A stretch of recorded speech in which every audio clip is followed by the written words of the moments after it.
Being an investigator can mean a lot of things. When it comes to investigating homicides, it's basically two things: finding witnesses and taking statements, both of which I'm very good at. In my capacity teaching Missouri concealed carry training so people could get their permits to carry pistols concealed, I've met and debriefed about 24 Navy veterans, men that don't know each other. This is critical. When you interview witnesses who don't know each other, that are basically telling you almost the exact same story, that's very important. It should get your attention. It got my attention. Without exception, these men were all told the following: gentlemen, in your lifetimes, not your children's, not your grandchildren's, gentlemen, in your lifetimes, these oceans are going to come out of their basins, flooding all coastal areas worldwide. Now, they weren't told why. They're sitting in the folding chairs, getting this briefing. They weren't told why it would happen. They were just told that it would happen. There's a group in the United States called the Prophecy Club.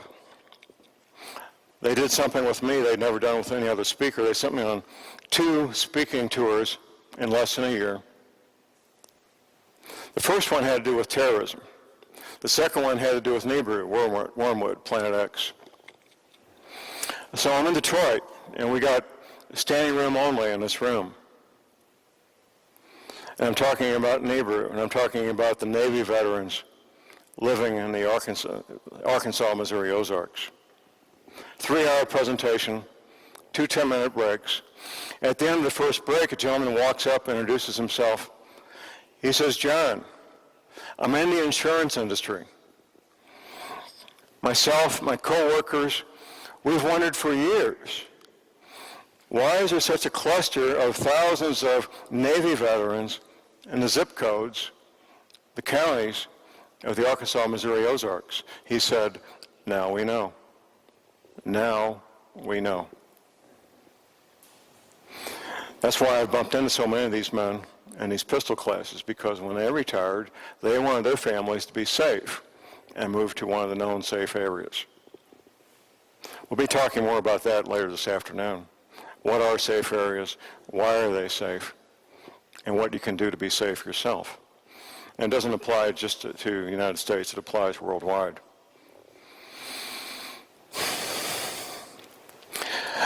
When I was talking to Alexandra about coming here over the past 2 months,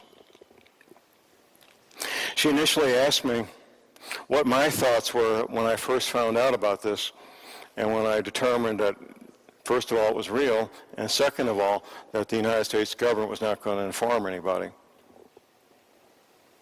I told Alexandra I was very angry that our government would do nothing to inform our people, to help them be safe. I was very angry. That was 17 years ago. I've now come to an entirely different conclusion, however. If they had informed people in 1979 or 1980, it wouldn't change much. To create housing, fresh water, have places for people to stay and work in the middle of the country, that couldn't happen in 1979. It can't happen now. It's too much. That infrastructure does not exist and won't exist.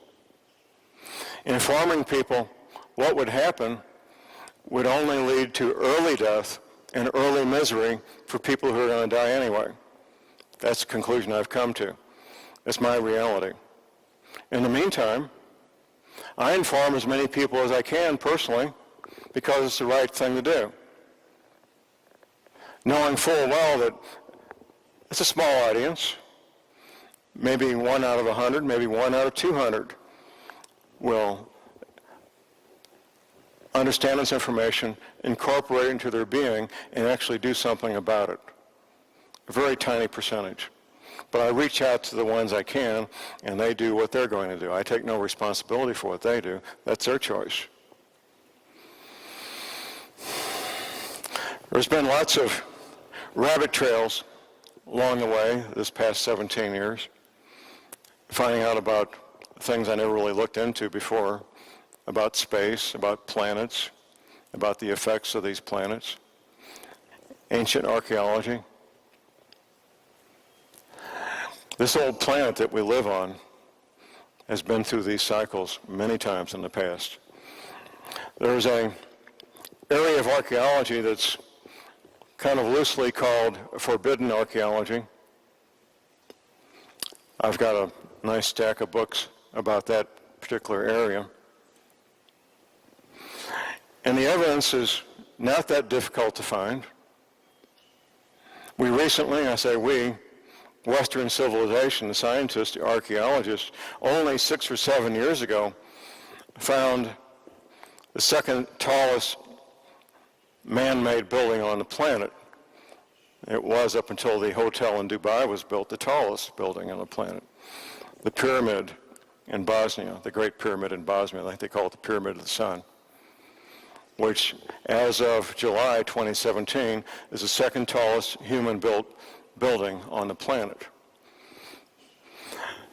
This is only, I believe in 2017, only year number 6, maybe year number 7, that archaeologists have been working there to determine what this thing is, who built it, when it was built, and they still don't know who built it or when it was built.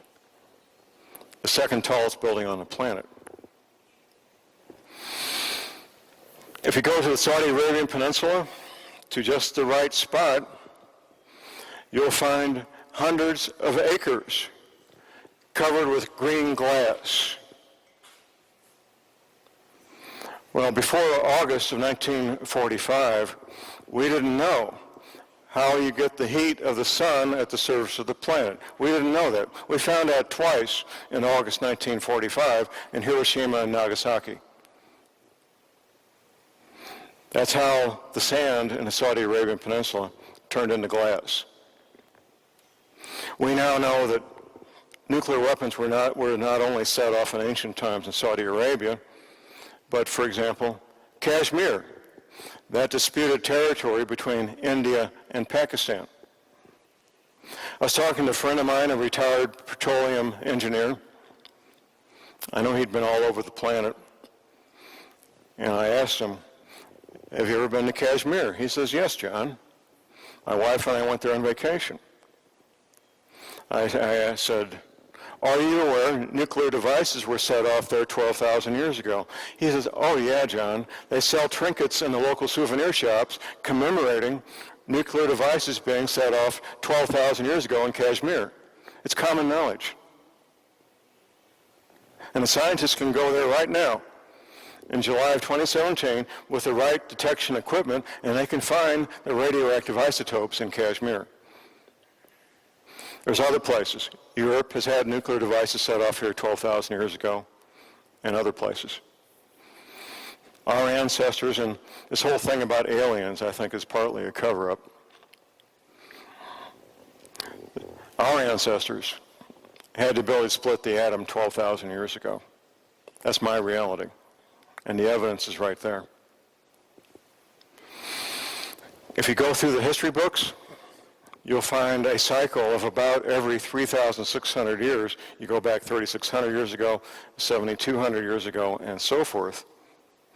Major civilizations collapsing and new civilizations coming up about every 3,600 years.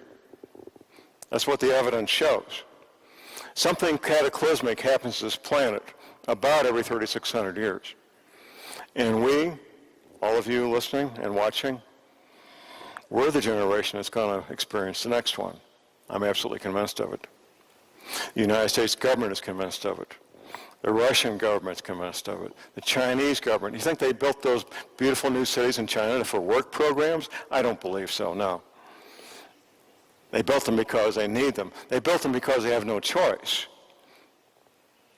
You think the Russian government hollowed out entire mountains to house millions of people as a work program? I don't believe so. They did it because they had no choice. The U.S. government is not taking care of their people. They're not building shelters for the American population. They have built very extensive, very nice shelters for their own people, the military, government officials, but not for the American population. Now, I've heard, and I haven't verified, that Norway has notified their people to a certain extent. I interviewed a man from Switzerland, and he says, John, it's not quite real common, but somewhat common knowledge in Switzerland about the violently rising ocean levels. So there's a whole subcurrent of people worldwide that know about this, governments that know about this, and are making plans and spending hundreds of millions, billions of dollars to prepare for this event.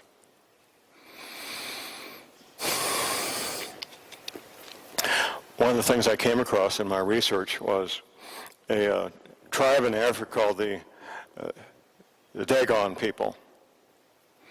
They have a cave that's got images on the roof of the cave showing our solar system, complete with Pluto, that they've had for many, many centuries. We didn't know Pluto existed till about 100 years ago, by the way, 110 years ago. We didn't know Pluto even existed, but it's been on this cave in Africa for many, many centuries. It's part of their religious beliefs to maintain that cave. And they appoint one person for their lifetime to be the guardian of that cave and that knowledge.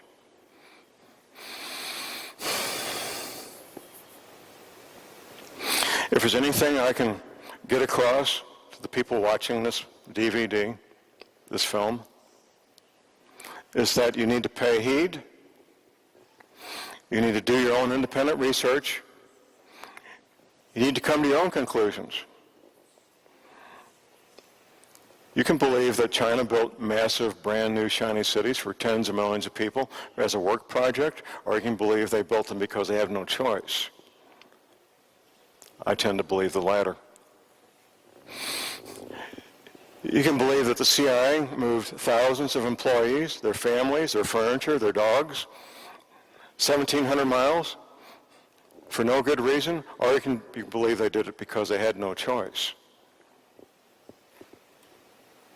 The Denver airport is a fascinating place. I haven't been inside. I've driven past it half a dozen times. I don't really want to go in there. They moved enough dirt there to build a brand new Panama Canal. That's a lot of dirt. Millions of cubic yards, cubic meters of dirt. There's basically an underground city there. There was a film done many years ago called Close Encounters of the Third Kind. Incredibly popular film. They give the coordinates of where the aliens and the human beings are going to meet. The latitude and longitude of where the aliens and the human beings are going to meet. And it really is a real latitude and real longitude. And when I first found out about this, I was incorrect in where that latitude and longitude was. But now that I've looked into it a little deeper, I know the reality of it. When the film was produced, well, first of all, in the film they say that latitude and longitude is Devil's Tower, which is a very popular tourist attraction, I believe in Montana, if I'm not mistaken. It turns out that latitude and longitude is not Devil's Tower. And at the time the movie was being made, there was about 6, maybe 7 possible locations for the new Denver airport. The latitude and longitude is north of Denver and a little bit east, but nowhere near where that Devil's Tower is. I haven't verified it, but I believe that the latitude and longitude that they gave in the film was probably one of the 6 possible locations for the new Denver airport. It certainly was not Devil's Tower. We know that for a fact. Hiding things in plain sight. You may hear that term occasionally, but they do that. They hide things in plain sight. They use cover stories, they use obfuscation, and outright lies, of course. I know in Missouri, I've ran across a couple of these government projects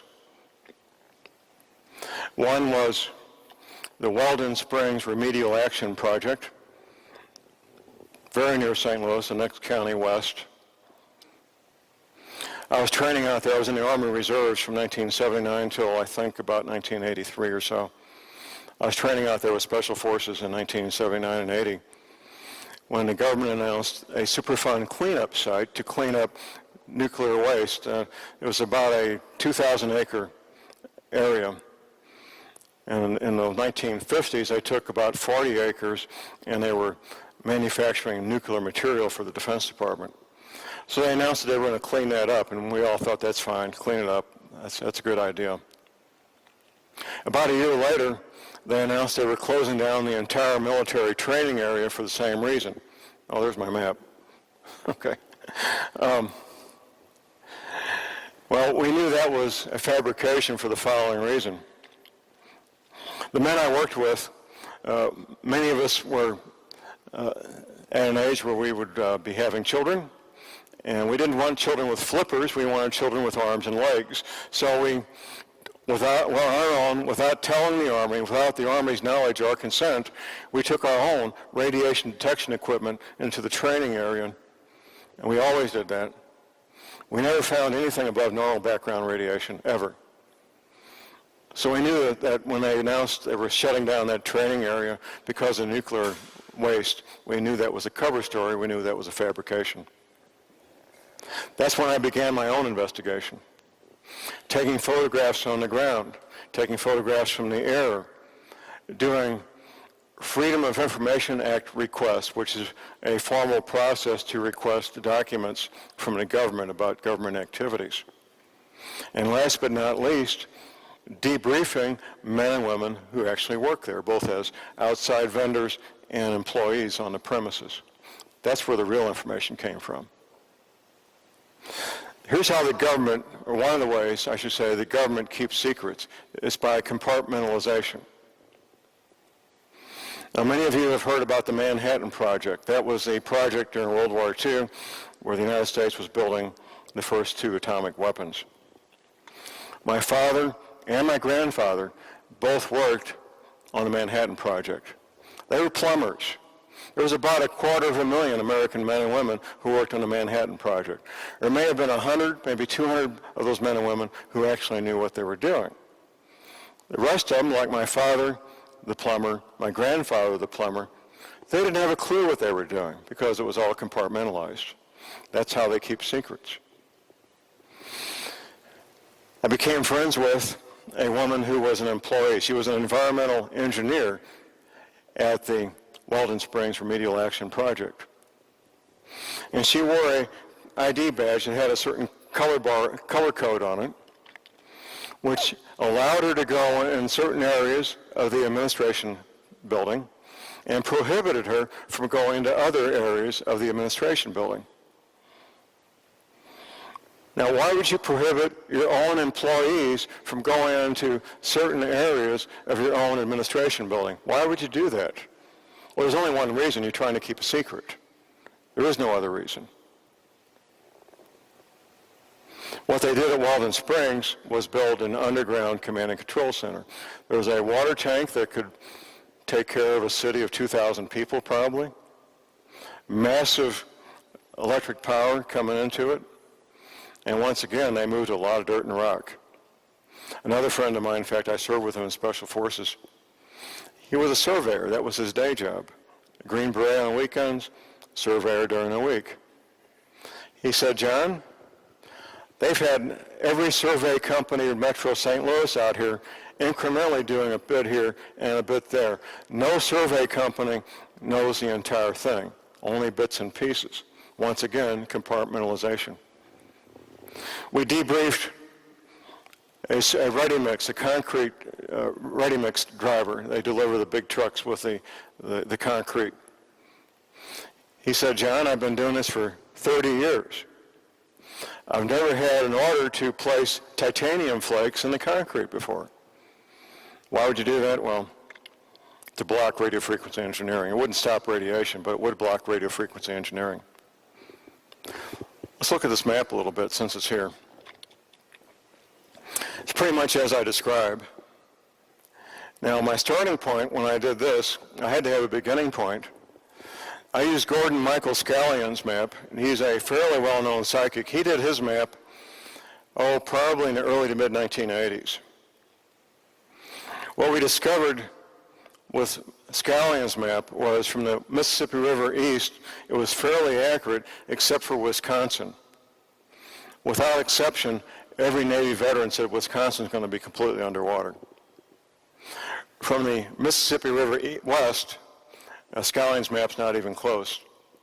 Scallion's map shows the Pacific Ocean going all the way into Nevada and even parts of Utah. This is the real Navy map. Now, I'm going to say about 7 or 8 years ago, somebody published on the internet something called the Navy map. It's not the Navy map. It's basically a version of Scallion's map. And it's been published and published over and over. And anybody who's looked into what Google does and how they do it, they know that Google will obfuscate. A good example of what Google does in obfuscation has to do with something called the Black Knight satellite. Pepsi-Cola in January of 2016, I believe it was, they did this very slick production. Anybody see it about the Black Knight satellite, Pepsi-Cola? Anybody? Nobody? Okay. It's there, you can see it on YouTube. Up until then, almost nobody had even heard of the Black Knight satellite. It was a big splash in the media. I don't know how many $1 million that Pepsi-Cola spent on this thing, but it had to be expensive. Once again, we get into ancient archaeology, forbidden archaeology, when it comes to the Black Knight satellite and our ancestors. One of the jobs, or I should say, back up a bit, archaeology has 2 jobs. One is to recover ancient technology. The other is to keep us from finding out about it. That's it. When the U.S. Army went into Baghdad, where did they go first? The Army headquarters, the government headquarters? They went to the Baghdad Museum. That's where they went first. That's what they wanted, in the basement of the Baghdad Museum. Ancient technology, ancient documents. And they got it, and they brought it all back. It's probably in the basement of the Smithsonian as we speak, being reviewed. The Black Knight satellite. There's an author, he lives in New Zealand, archaeologist, Jonathan Gray. He wrote a book titled Dead Men's Secrets. Dead Men's Secrets, Jonathan Gray. The first page of the first chapter, he talks about the Black Knight satellite. I hadn't heard about this before. Fascinated me. The scientists believe it's about 12,000 years old. It's in orbit on a polar orbit, just below the Van Allen radiation belt, about 22,000 miles up. It took me several years to find the third dimension of the Black Knight satellite. I knew it was 40 by 70 feet. I didn't know the third dimension, which is 20 feet, until about 2 or 3 years ago. 40 feet by 70 feet by 20 feet. It has another nickname you don't hear very much publicly. The other nickname is the chirogenic box. Chirogenics, of course, is the study and use of absolute zero. Everything changes at absolute zero, which brings up another whole set of questions about the Black Knight satellite. It was during the Eisenhower administration, the late 1950s. Just to go back a little bit, the first American satellite went up about the size of a big grapefruit. The first, unless I got this backwards, the first Sputnik, I think, was about the size of a basketball. I remember as a little boy walking out into my yard, and I could see this thing going over on an equatorial orbit, by the way. And I sometimes say, if you're a 35-year-old Air Force captain on night watch at the White House, waking up your 5-star general president at 2 o'clock in the morning without a really good reason would not be career enhancing, but that's what they did. They woke up the president. Can you come to the Situation Room, Mr. President? we found something. They found the Black Knight satellite. Now, before those two, the Sputnik and our first satellite went up, there was no radar or optical tracking stations for things in space. They had no reason for them before the Sputnik and our satellite went up. So they had optical and satellite tracking, radar tracking stations set up, and they found the Black Knight satellite on a polar orbit. Now, we couldn't do polar orbits until about 20 years later. We could only do equatorial orbits. They immediately knew that they found something very special. They immediately knew that the technology on there is something they really, really wanted to get their hands on. Oh, that's interesting. It became a matter of highest national security and highest national priority to gain access to what's in that box. Now, I've got as far as a United States senator from one of our southern states who knows the Black Knight satellite exists but doesn't know if we've gained access to it or not. My belief, and I have no evidence to back this up, my belief is the Apollo space missions was a pretext to get their hands on the money and develop the lift capability to get 22,000 miles up to gain access to what's inside the Black Knight satellite. As I know, the Apollo space mission didn't put any Americans on the moon. I know that for a fact. Anybody who believes that needs to do their homework. Have they gained access to the Black Knight satellite? Quite frankly, I don't know. I do know that technology since the mid-1950s has gone forward so incredibly fast. I know there's 3 engineers given credit for developing the first transistor. I have people telling me that it's actually reverse engineered alien technology. I don't know, but it certainly could be.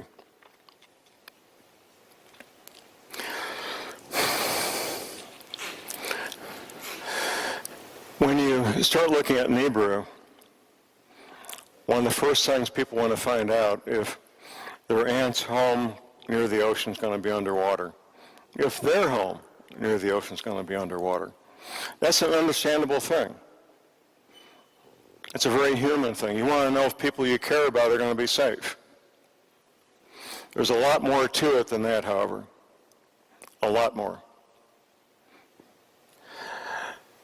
A lot of people, Americans, I do private consultations, and I'm certainly willing to do private consultations here in Europe. They look at these maps, at this map, the map that was up there a moment ago, and they say, oh, there's a safe place. The Appalachian Mountains, good high elevation, plenty of rainfall, mild winters. And I agree with them. Great altitude, plenty of water, mild winters. Appalachian Mountains are, well, how can I describe this? You got Tennessee and North Carolina, South Carolina, right down where those states meet. Here's the problem with the Appalachian Mountains. What is this there? Oh, a pointer. Oh, how neat. They're going to make me high-tech anyway. The Appalachian Mountains are right here. And the Blue Ridge Parkway is right where the water stops. Pretty nifty, huh? Totally lost my place there. Here's the problem. You've got 75, 80 million people along in here. Basically, here's Washington, D.C. is about here. Boston's about here. It's one continuous city between Boston and Washington, D.C. is basically one city of maybe 50 million people. And then between here and here, you've got maybe 75 million people, many millions of which will figure out what's happening in time to get in their cars and take off to wherever they think might be safe, which is probably going to be the Appalachian Mountains. That's the problem with the Appalachian Mountains. In Europe, you've got similar situations. Most of France will be underwater, parts of Germany, and so forth. Millions of people, they'll figure out this water's coming, and they want to go someplace safe. Well, the Swiss Alps, Bavaria, so forth. If they have time, they're going to go there. You can count on it. One of the things I write about in my paper, No Need for Panic, there we go, is the government's plural, not just the American government, but all these governments. As we get close to the event, there's going to be something happen. Maybe Ebola, maybe terrorist attacks, maybe a combination economic collapse. Whatever the event or events are, it will be so severe that when the government tells people to stay at home to be safe, almost all of them will stay at home to be safe, because that will appear to be the right thing to do, the proper thing to do, to be safe, to stay home, as opposed to going to Bavaria or the Swiss Alps or any high point. By the time they do figure out that they need to go to those places, it'll be too late. The government's job, in their opinion, is to protect themselves, with the exceptions, of course, of what the Chinese are doing for their chosen people, what Russians are doing with their chosen people. And once again, that's kept from the public. Most people in China don't know about these brand new cities. If they do, they don't think anything about it. Most people in Russia don't know about the underground cities in the Ural Mountains. When the time comes, the designated people will be moved to the new cities in China, to the underground cities in the Ural Mountains. What will England do? Well, they got some I don't know if I'd call them mountains, they got them hills, and they're already moving critical infrastructure, critical government offices to the Highlands of Scotland. That's already happening. The royal family will probably take off for the Rocky Mountains in Canada, I imagine, someplace they think is safe. All these things are happening behind the scenes, without public knowledge, without public discourse, and we'll continue to do that. Our outreach here with video on YouTube, it's going to save a lot of lives. A lot of people will watch this and say, that's a bunch of silliness. Let's go watch a football game. Others will watch it and they will move forward and do their own homework and do their own research and come to their own independent conclusions, separate and apart from what John Moore says. Don't take my word for it. Do your own homework. Come to your own conclusions. Read, read, read. In the States, and I know Europe doesn't have the same problem we do, most adults under age 50 in the United States, for them, reading is not fun. Reading is not pleasurable. If they do it at all, it's because they have no choice. That's most adults in the United States under age 50. And it's a consequence of public education and what they've done to us. By design, by the way. By design. But for those who can read and will read, there's a lot to know. The bibliography at the end of my DVD, you're going to read 20,000 pages or more. If you really want to comprehend this, if you really want to understand it, what's happening, how it's going to happen, why it's going to happen, you need to read a lot. If you just watch my 4-hour DVD, you'll learn enough to get you started, hopefully. I've had entire families sit down and watch these 4 hours without saying a word. I get emails and phone calls all the time from people who began this quest, began by watching my DVD and going on to do the research come to conclusions, and then make their decision.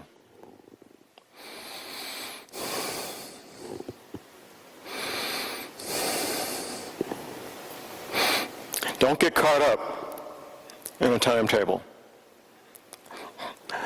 There's people who've given out timetables. I'm not going to mention any names here. But during most of the calendar year 2012, we had several people, very prominent people in the alternative media, talking about the 21st day of December 2012 being the day. Myself and my friend Professor McCanny spent much of that year telling people that December 21st was only the day before December 22nd and nothing else. Nothing else. We had people advising Americans by the thousands to go to a state park in Missouri where there were 3 primitive campgrounds. Now, primitive campground means no running water, no electricity, no toilet. Thousands of people were being told to go to this campground in the Missouri State Park. How crazy is that? By the 3rd day, that would have been a stinking, unhealthy mess if they had done it. Thank goodness they didn't. This afternoon, I'll be talking about preparedness. And where are we at on time? We got about 10 minutes.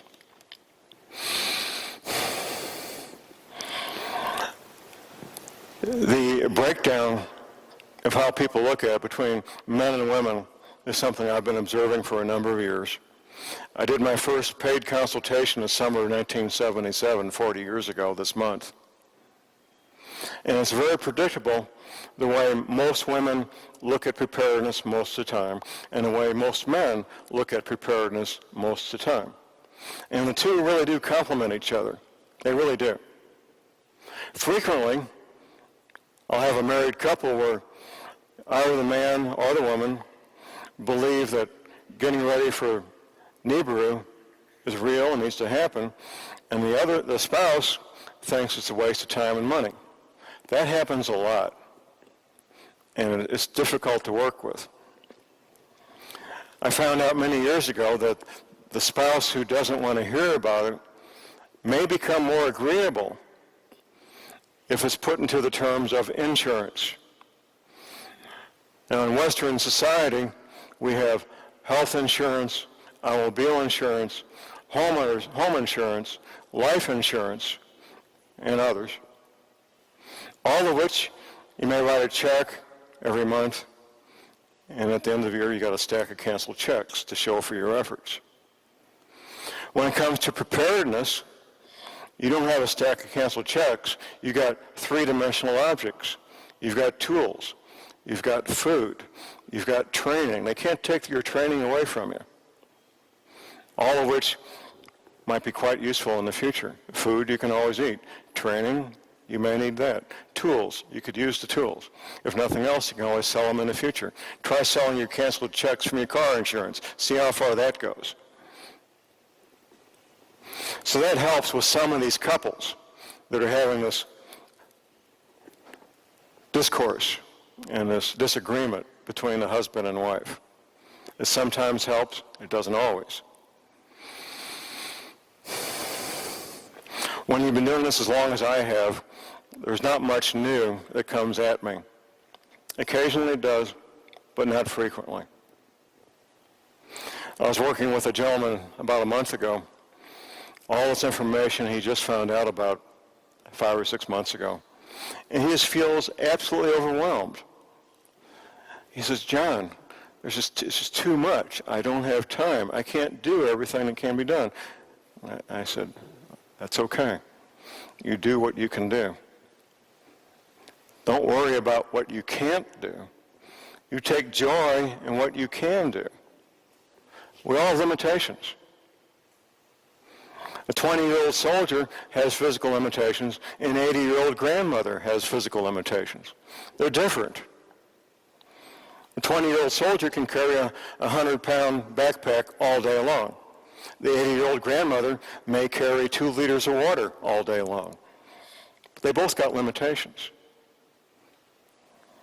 Everybody's got financial limitations, some greater than others. We'll talk about this more a little bit later. And the most important thing about preparedness, which is your spiritual preparedness. One of my consultation clients, he owns a business. He inherited from his father with 100 employees. That's quite a payroll to meet every week, which he does. He has the financial ability to buy semi-tractor trailer loads of food and supplies and tools, pretty much anything he wants, which he has done. But it's never enough because his spiritual house is not in order. It will never be enough. And no matter what he gets, it will never be enough because the spiritual house is not in order. Most important thing you can do for yourself, quite frankly. And move on from there. One of the things I'll be talking about this afternoon is skills. I'll give you a little bit of a teaser here. Whether you have a group of 6 people or 600, there's 2 skills that will be in the biggest demand and the shortest supply. The first is ham radio skills. Now, I was laying on my belly during the Tet Offensive in Vietnam in 1968. We would do anything to get our hands on good, current, reliable information, which was in very short supply. If you're in a crisis and you don't know what's going on, most people, most of the time, their brain will go to the worst possible scenario immediately. Ham radio skills and the equipment that go with it will let you communicate with the world, let you know what's going on. The other skill is emergency first aid, emergency medical skills. Once again, in the biggest demand and shortest supply, whether you've got 6 people or 600. You need the training, you need the equipment and supplies to go with it. If you got the training and don't have the equipment and supplies, what's the point? You're going to be very limited.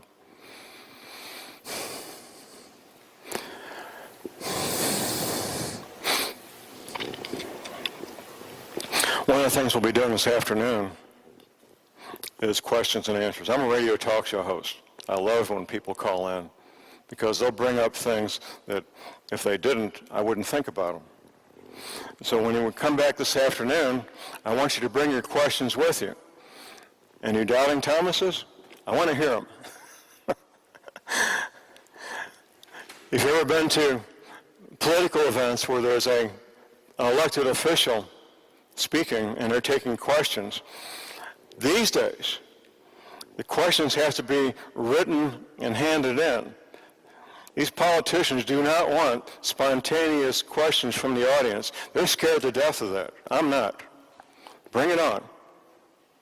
I want these spontaneous, unrehearsed questions. I really look forward to them.